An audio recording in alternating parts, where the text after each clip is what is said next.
সাবধান পশ্চিমবঙ্গবাসী বিধানসভা সমষ্টির সকল সদস্যবৃন্দ এবং মন্ত্রী মুখ্যমন্ত্রী সবাইকে বলছি, তৃণমূল এসেছিল সমাজকে সংস্কার করার জন্য, তৃণমূল এসেছিল সমাজের উন্নতির জন্য, তৃণমূল এসেছিল সমাজের সবলীকরণের জন্য। বাস্তবতা কিন্তু সেইটা নয়।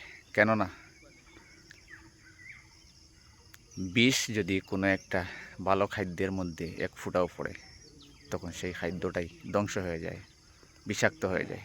ঠিক সেইভাবে দেশের সন্ত্রাসী দলের অনেক নেতামন্ত্রী তৃণমূলে যোগদান করেছিলেন, যাহারা পশ্চিমবঙ্গকে ধ্বংস করার জন্য প্রতিভাশালী ছিলেন। যেমন ধরুন, তৃণমূল আসার আগে সিপিএম ছিল, সিপিএমের অনেক মিনমিনিয়ে তৃণমূলে যোগদান করেন এবং তৃণমূলে এসে তৃণমূলের সদস্য হয়ে যান, তৃণমূলে এসে তৃণমূলের মন্ত্রিত্ব পান, যার জন্য পশ্চিমবঙ্গকে একটা সন্ত্রাসী রাজ্য হিসাবে বানিয়ে তোলেন এবং নিজেদের পকেট ভরেন। বাস্তবতা এখানেই শেষ নয়। যারা তৃণমূলকে সাপোর্ট করছিল না তাদেরকে মেরে ফেলা হয়েছিল, যারা তৃণমূলকে সাপোর্ট করতে বাধ্য ছিল না তাদেরকে বাধ্য করা হয়েছিল। ঠিক সেই রকম যদি বাস্তবে বিজেপি যাহারা এসেছেন, আমরা জানি বিজেপির চরিত্র অনেক ভালো, যার জন্য দেশের উন্নতি হচ্ছে। পুরো বিশ্বে বিজেপিকে সবাই দেখছে, বিশ্বে বিজেপিকে সবাই চিনছে। বিজেপিকে একটা রাষ্ট্রীয় দল এবং ইন্টারন্যাশনাল দল হিসাবে বিবেচনা করতে দ্বিধাবোধ হয় নাই। কেননা বিজেপি হলো সন্ত্রাসীহীন একটি দল। জাতি ধর্ম নির্বিশেষে সন্ত্রাসীদেরকেই শায়েস্তা করতে বিজেপি সবসময় তৎপর রয়েছে।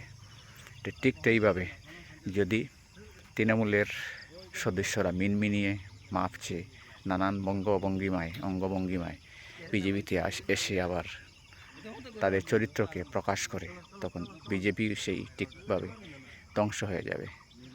তাই আমরা সাধারণ মানুষ, ভারতবর্ষের যারা রয়েছি, তারা কখনো চাই না যে পশ্চিমবঙ্গের অবনতি হোক, পশ্চিমবঙ্গের দুরবস্থা হোক।